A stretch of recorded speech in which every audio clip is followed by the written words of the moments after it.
again. We know this is what we're meant to do. So we wake up, put our feet on the floor, go and conquer the day like a warrior, like warriors. Cause that's what a tribe does. We got your back so you can relax and focus on all the important stuff, like getting your business done. This is our tribe. We look out for each other. That's right, that's right. This is our tribe. We help each other grow in business and life. That's right, that's right. No need to panic anymore. We got lots of support and an army of warriors by our side. We fight the good fight when we unite. We fight the good fight when we unite. Cause that's what a tribe does. We got your back so you can relax and focus on all the important stuff, like getting your business done. This is our tribe. We look out for each other. That's right, that's right. This is our tribe.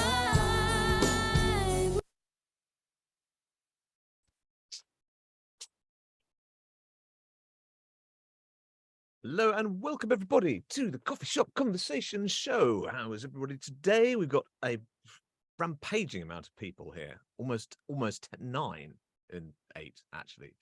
But good to see everybody. I'm James Brown of James Brown Voice, your voiceover with soul, and ready to chat up a storm once again for an hour of entrepreneurship, fun frolics, and what we can do to get better at the at making our businesses grow, stand out, and improve all round, and hopefully getting some great feedback from you lovely lot here. And today's topic, you want to tell them, Sondra, or shall I? I can tell him. Future. The future. Hi, I'm Sondra Ray. I'm the owner of Get It Done Coaching, and I co-host with the amazing James. And we are talking about the future of entrepreneurship. As we know, things are ever changing. I don't think that will ever stop. But if we have to keep going with the changes so that we know how we're doing. So awesome. What is your first question, James? So the subtitle for this show is particularly about technology and automation, and how that's going to affect the job market and entrepreneurship as a whole. So I expect we'll probably be getting into things about AI, and we'll be getting to things about with regards to automation, what sort of jobs might we be able to use effectively? Because one of my big fears about AI is that it just does it wrong. But there must be a number of jobs that it's already capable of doing, and that's only likely to improve. So, would anybody like to kick us off with their thoughts about where we're going with this particular direction? Janine. Oh, we've got lots of hands up. Excellent. Janine, please start us off there. Hey everyone. Yeah, it's really a great topic as well, because so many things is taking place with technology and automation. And I do think that there's a place and a space for automation and AI and machine learning, if you will. And all of that will definitely play, and it is playing, a significant role in your business as an entrepreneur in optimizing certain operations and decision making as well. So there is a place for it, but it shouldn't be the everything within your business, because if that's the case, you're doing it wrong. I can tell you that now. It's not, and I heard it from another talk, it's not business to consumer or business to business. We are all business to human, not business to AI or business to a robot. Robots are lekker, they're all good, but they're not everything. So just keep that in mind as an entrepreneur. You need to have a human in your corner, like the tribe. I'm Janine, owner of Jelani Sales, your virtual sales office. I love that. I love that, Janine. Human to human, business to human. Very true. There has to be a human. The human pushes the buttons behind everything. There has to be a human. All right, Peter, what are your thoughts? We've actually discussed this before quite a few times in a few different spaces, and and a lot of people, especially your copyrights, a lot of people were panicking when things like ChatGPT came out. They were like, "Oh, we're being replaced." There was this whole panic. But you know, if we look through history and we see the tools that have been created to make our lives easier, if we view AI as just a tool that we use, but it has to have the human element. So I think keeping up to date with what's out there, how it works, what it can do for you, and then strategically placing those things so that you as a human can take advantage of those things. You know, if we're scared of the space, the only reason we're scared of it is because we don't understand it, or we might not know what it does or how it does it, and you know, we develop these opinions. The best thing to actually do when something new comes out is go and investigate. Go and check it out thoroughly. How can this actually, what can this do for me? How can I function in this space? And I have this firm belief that the people that through fear don't investigate will be left behind. And the people that do investigate will basically fill up their toolbox with the tools that are necessary to keep up to date with what's going on, how it's going on, how they can improve their spaces, what they can do for others. So be inquisitive. You know, if there's something out there that you don't understand, take the time to investigate and see what it can do for you.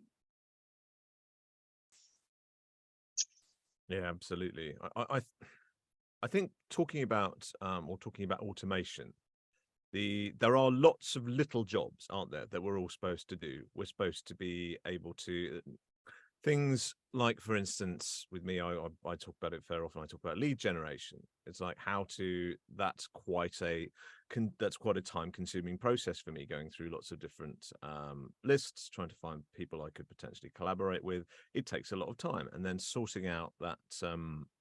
But it's essential. It's essential for me in order to try and grow my business.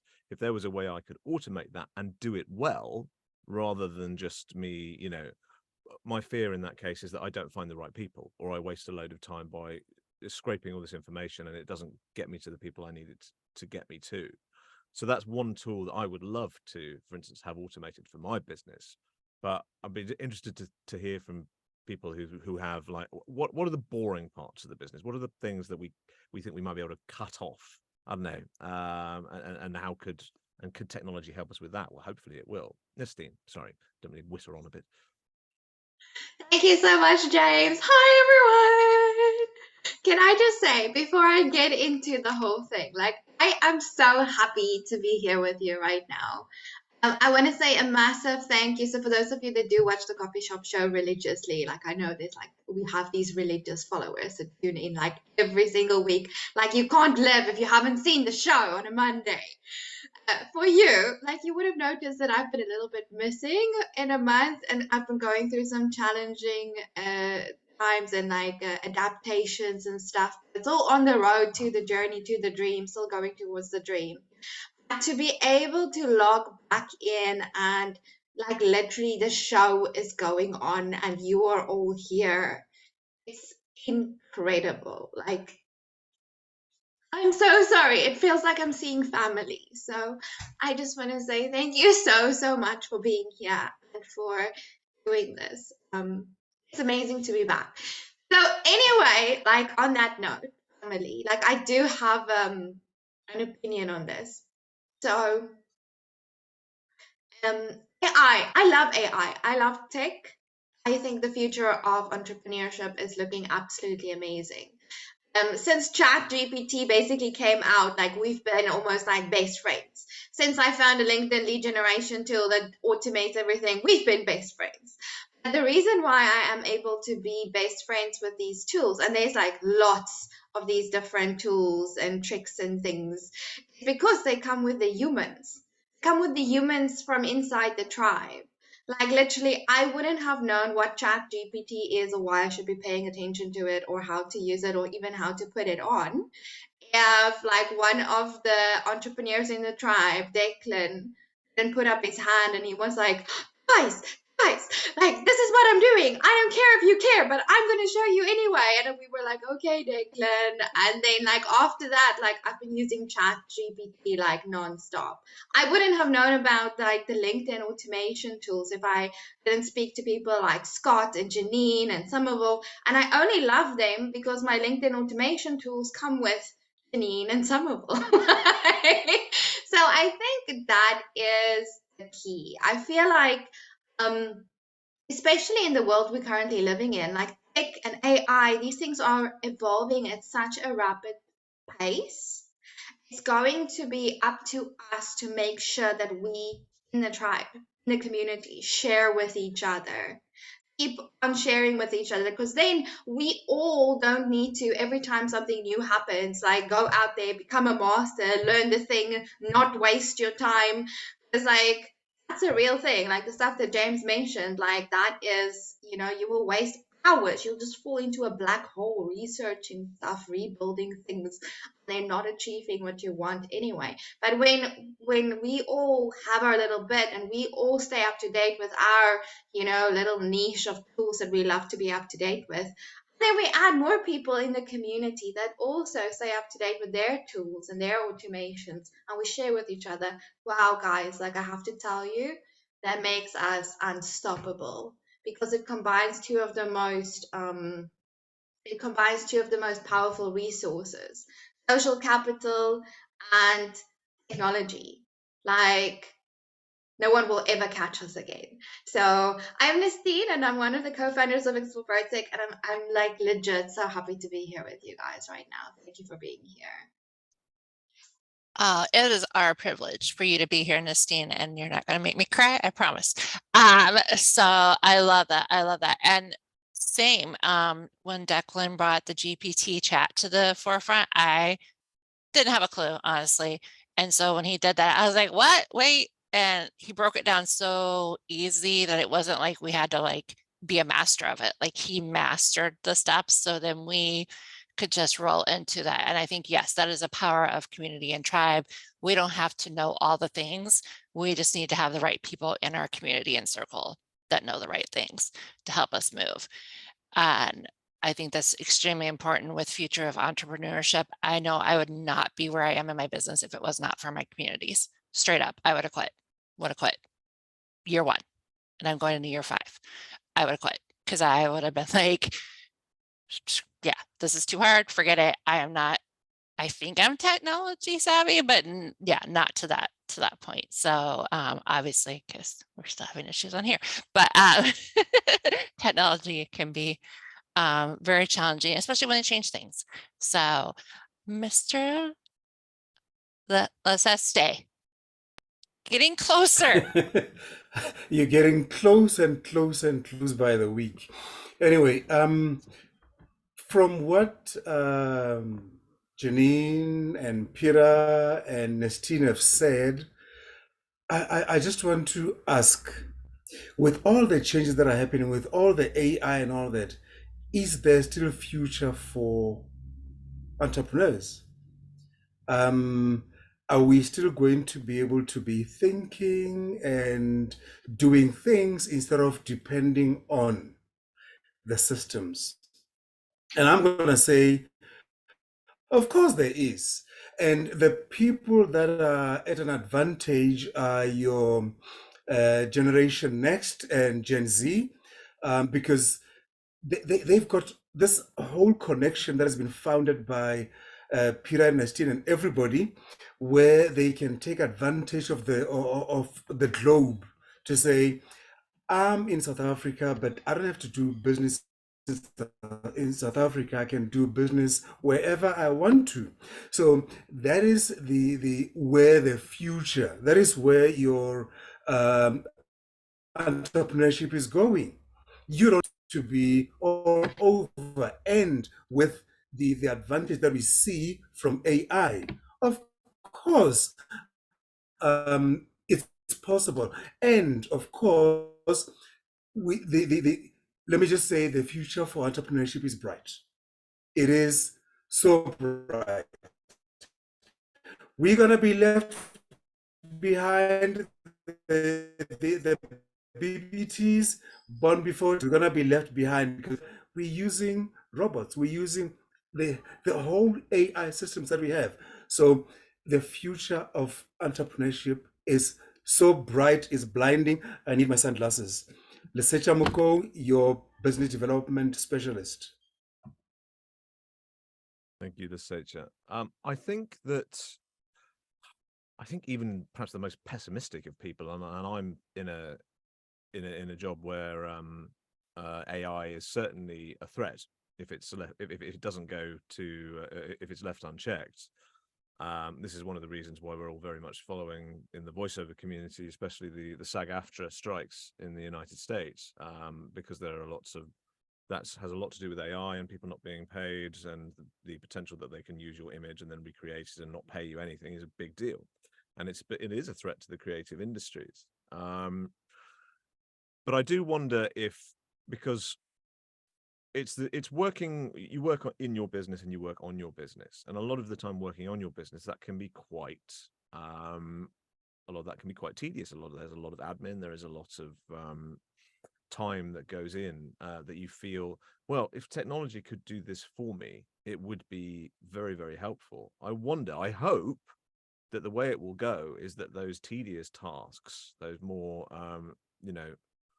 mind-numbing tasks are taken care of by AI or by technology, and it gives us chance to maybe focus on the more human parts of us, which allow us to be creative, which allow us to be empathetic with other people, and so we focus on what does make us different, which is the human element for us.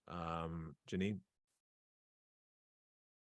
Yeah, this is it's such a great topic, but I just want to add on a little bit to what Nestene, I love you so much. I love you so, so much. It is so awesome to see your awesome face and your beautiful smile. And, the future of entrepreneurs is really filled with both challenges and opportunities. And it was so great with what Nestene said is, collaborating and networking. And finding out things and sharing that with one another. Having that collaboration partnership with so many awesome entrepreneurs that's within our tribe, it will essentially be the thriving thing for you as an entrepreneur and your future. Building a strong network with partnerships and collaboration opportunities, it will foster innovation like no other.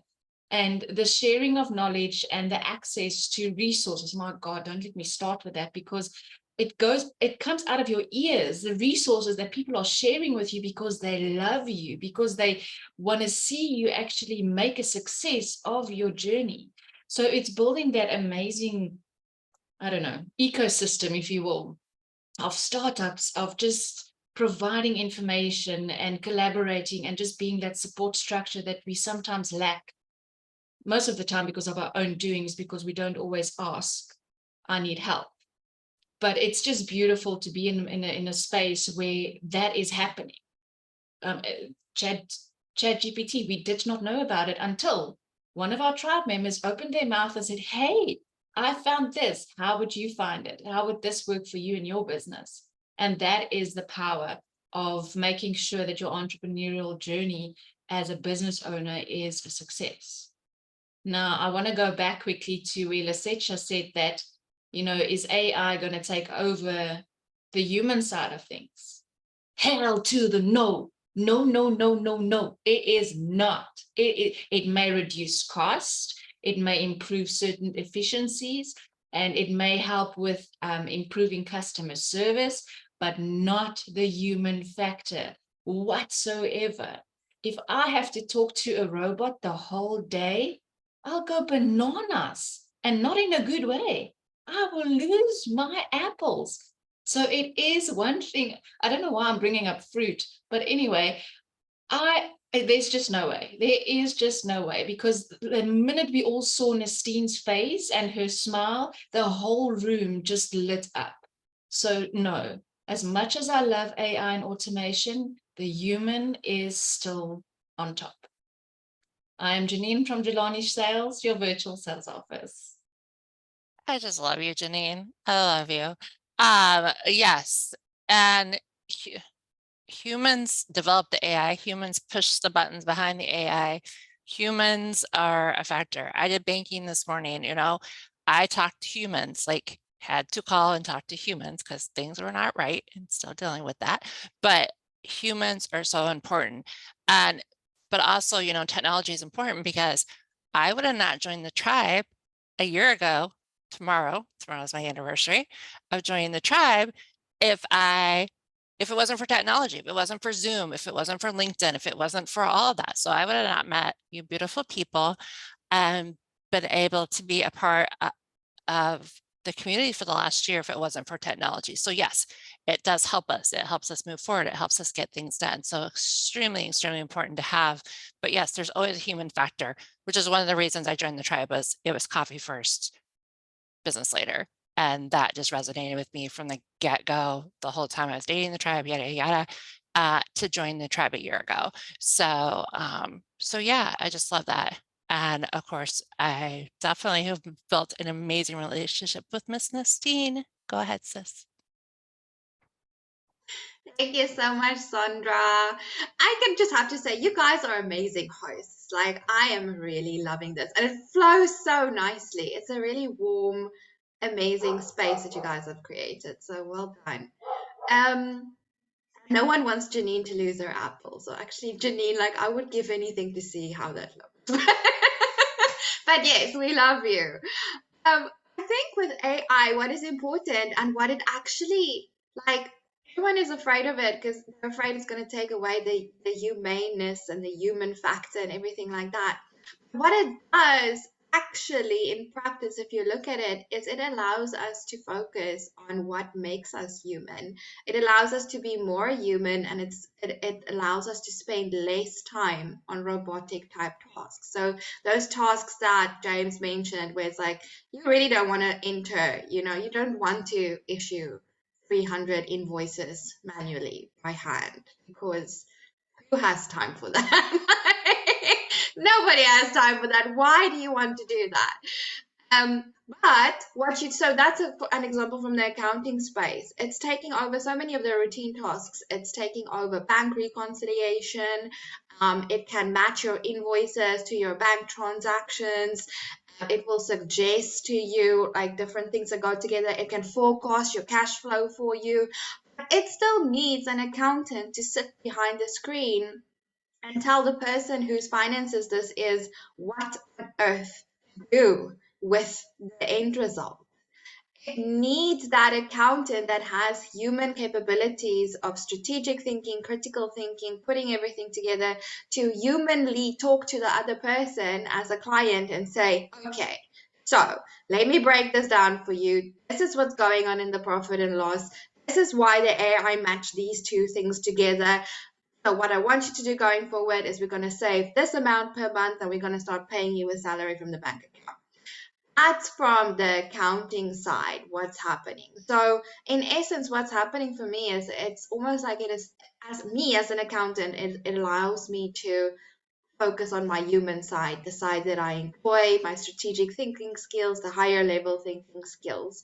If we just look at the automation. Now with like the voiceover industry, that's very different. So I can understand that voiceover artists are like scared of this thing because, like, to be honest, some of the voices that I've heard, like the natural language, the way it mimics and everything, it's very interesting. Like they played over the radio the other day an Elvis voice, and they literally took his voice from previous albums, and for the AI like analyzes it and it makes it sing like modern songs. That is scary, but at the same time, I think that even apply, and voiceover is obviously not my specialist industry, but I can very well imagine that the same principle would apply in voiceover.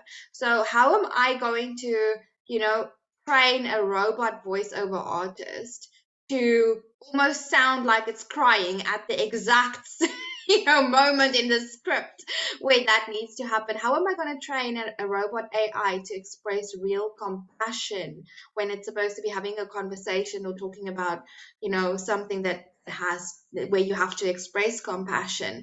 I think those human kind of emotions, which I can also imagine, and maybe James can shed some light on this, is the fun side of AI. It's where you get to be more human. It's where you get to, play more with your human emotions and bring all of that into it. I feel like that's what's going to set human voiceover artists apart from the AI one. It's so interesting to be here and to hear everyone's opinions. But yeah, so that's my another 2 cents in the piggy bag. Over and out. Nestene, co-founder, Explore ProTech. I'm not out, I'm going to stay. Thank you, Nestene. Yes, what we think as a community as a whole, the VO community, is that it's likely that the acting roles in animation and video games are the roles that will 100% survive. It's very, very difficult, as you say, to get the level of emotion or the level of correct reaction to, for instance, what's going on around you. The mantra in video games now, because they've come up, because there's so much money in that industry, is that it's not cartoony. It's ordinary people in extraordinary situations.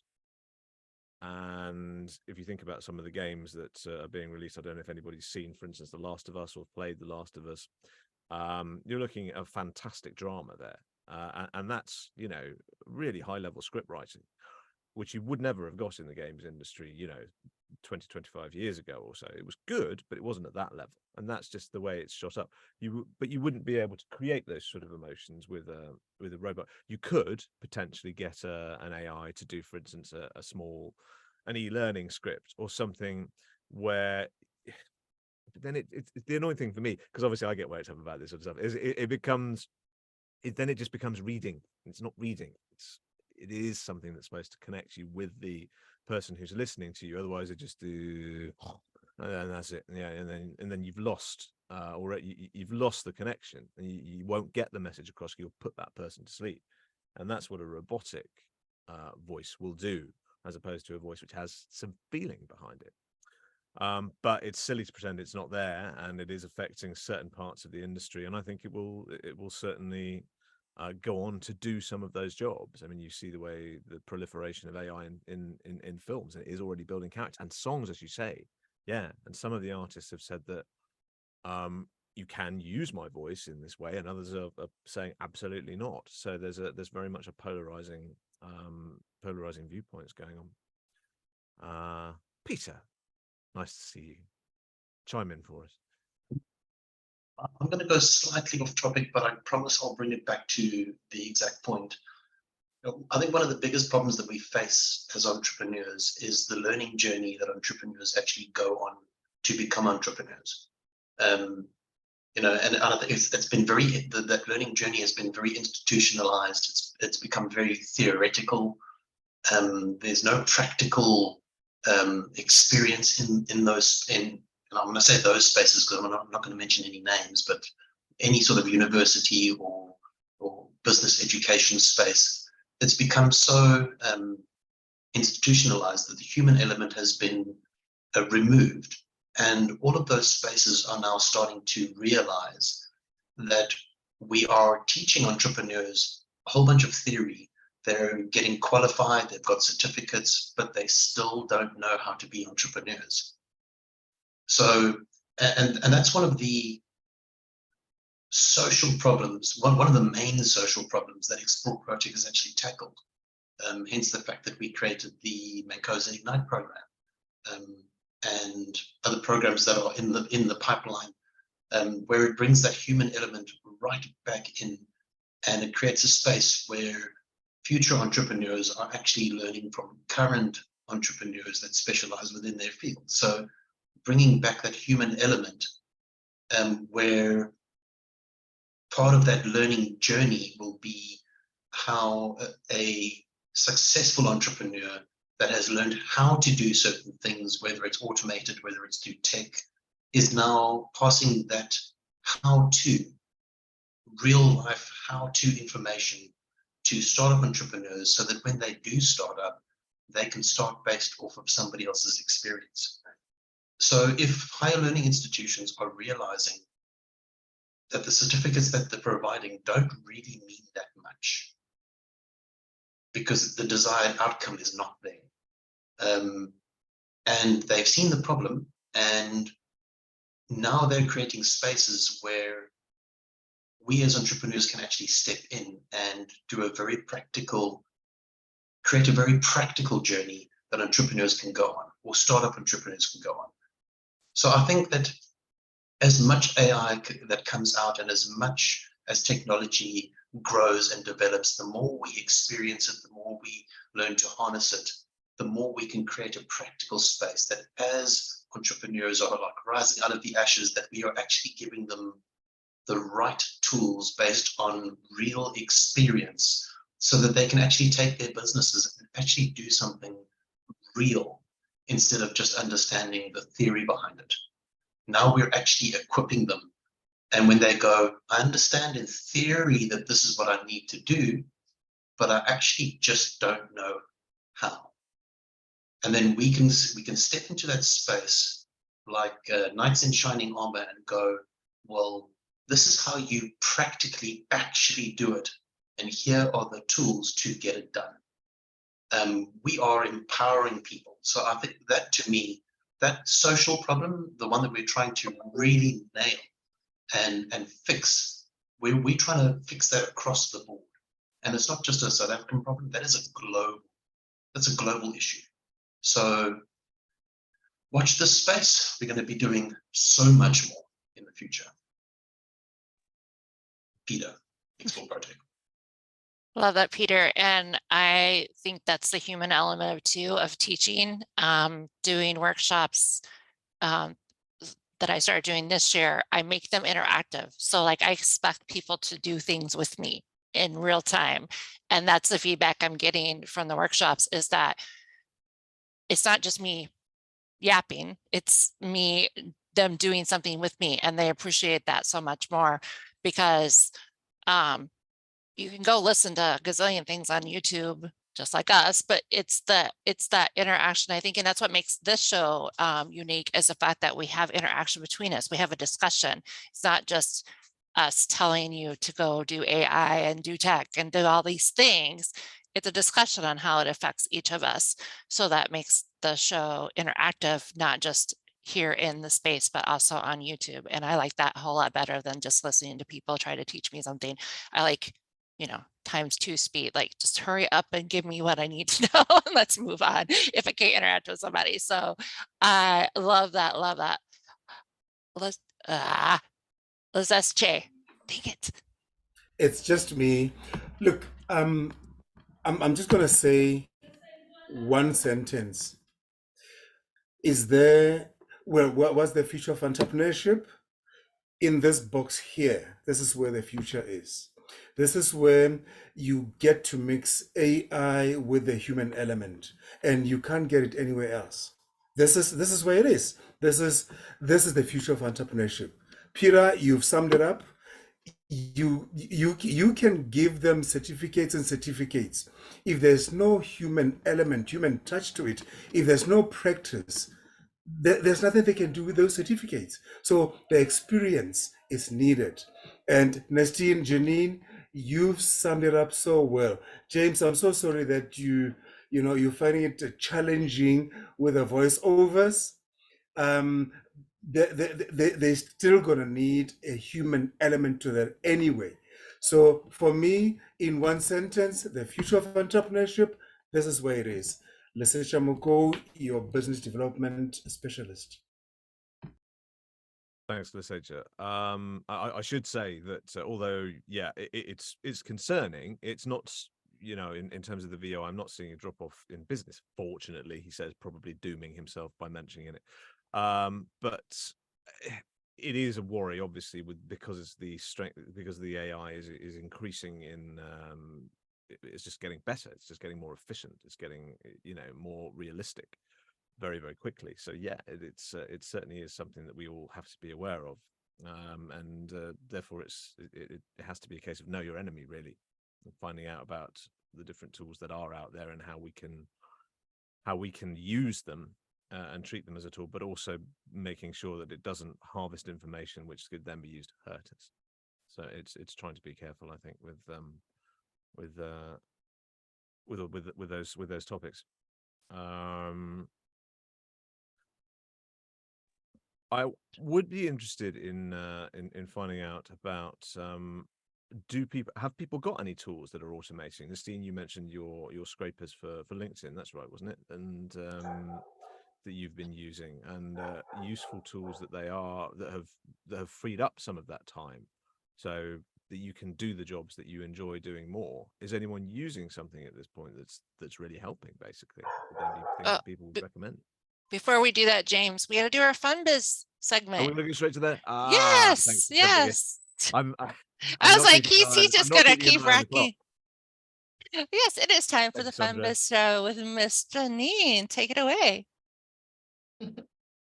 Hi, everyone. Thank you so much. Yeah, it's running solo today as my co-host is sitting with flu. So we want to wish her a speedy recovery, as it's just not fun without her. But yeah, honestly speaking, you're not really alone, because you've got the tribe, and then I've got the beautiful person who is with me today. So the F-Biz show is all about putting some fun in the entrepreneurship journey, because entrepreneurship is what makes the world go round. You got it. You got it. So it is absolutely great and inspiring to have Joanne Moorhouse from Joanne Moorhouse Photography, who is here with me today on the F-Biz show. Joanne, a very warm welcome. Thank you. Good to be here, as always. So nice to have you with us. Now we're talking about AI and automation. Oh my goodness, this falls into your space in some way. So can you tell us about your background and your experience within photography itself, and how you got to the virtual photography journey? Well, photography has been a love of mine since really young age. Looking back at old photos, I've found pictures from when I was like 3 or 4 with toy cameras. So it was kind of destined that I had to do something in this space. And yeah, I mean, I remember when I originally started, it was film. Then there was the nervousness around digital when that came in. And then now with virtual capabilities, and there's even people that are doing some AI stuff, though I haven't gone to that point yet. But I think that's the beauty. There's constant involving that you can use to put you up one level higher, and I think that it's a beautiful space to be in. So I want to, it's not really a joke, but I just want to like get your feel onto this. Virtual photographers never have to worry about bad weather ruining their shoots, whether it's raining or sun shining, because it's virtually always sunny in your world. Is that true? It might be sunny in my world, but not necessarily where the person is. And that's what makes you so fantastic. Being a virtual photographer, you can be in a sunny place. Your models or the person you're photo shooting with doesn't always have to be. So my question that I'm trying to get to is, what unique advantages do you bring, and do you think that the field that you're in versus traditional photographers? Well, with virtual side of it, it's a lot more relaxed of a experience for people. I'm not standing there in front of them with intimidating cameras. They can be wherever they want to be, where they feel comfortable. I have a sneaky way of getting pictures of people when they don't know that I'm taking pictures, so that always helps. And it's just working with them and getting to know each other as individuals, and I like that. It always helps. And it comes back to AI will not take over everything because you still need that human interaction. So what methods do you use to ensure that your clients are feeling safe during this whole virtual photo shoot? Well, it's having a lot of opportunity before the shoot itself to answer all their questions, to plan the shoot so we're on the same page, essentially. Answer any questions, concerns they might have about the platform, explain how it works, give them a little test shoot if they want to have a little play. It's just removing the what ifs.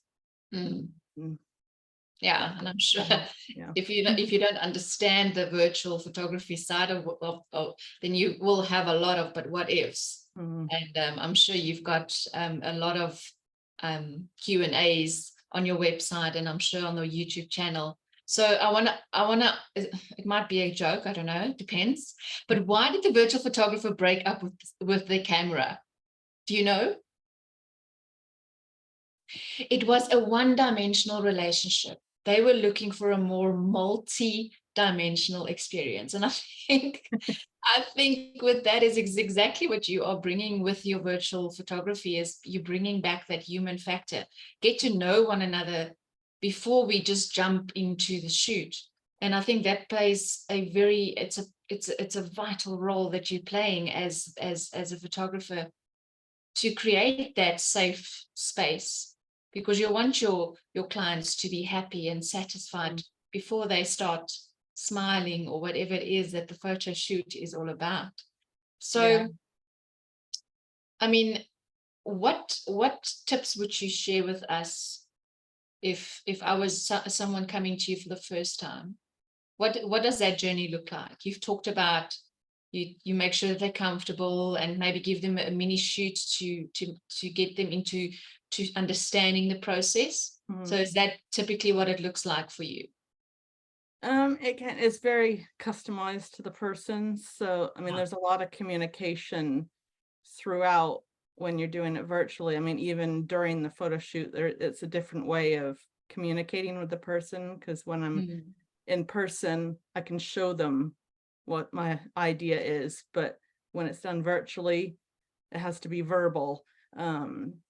So it's really, I don't know, it's just working with them, finding solutions to any concerns. If there's an area they're worried about, then it's, you know, if they don't like a certain side of their face or something, it's working with them and adjusting the photos. And I love that. And it's also coming back to the whole conversation that we've had now with the Coffee Shop Conversation Show is, you know, what's happening with the entrepreneurial world? Well, you are on top of that because you're a virtual photographer. Nothing stopped you from actually creating this amazing business. And it is just, I need people to have a coffee with Joanne. This is what I'm trying to say. Just book a coffee with this human and find out what it is that actually makes her go boom, in the sense of magic. Because, I mean, she even changed the lights when she does your photography using virtual. I mean, it's if that doesn't make a question mark as to what is Janine talking about, you've got issues. But deal with them through having a coffee with Joanne, please. That's all I'm asking. It's not a lot. So Joanne, thank you so much for being here today, sharing insights on your business and what you do. It's really awesome. And to our listeners and viewers, please connect with Joanne, as I say. If people want to connect with you, Joanne, can you just tell us how they can get hold of you? Is it through an email or LinkedIn? What would you say is the best method? LinkedIn's probably the best. Joanne Moorhouse. Yeah. Go from there. I know, following you myself, there's a lot of tips being shared and a lot of sneak peeks of other photo shoots that are taking place. So it's really awesome that you're sharing that kind of journey as well.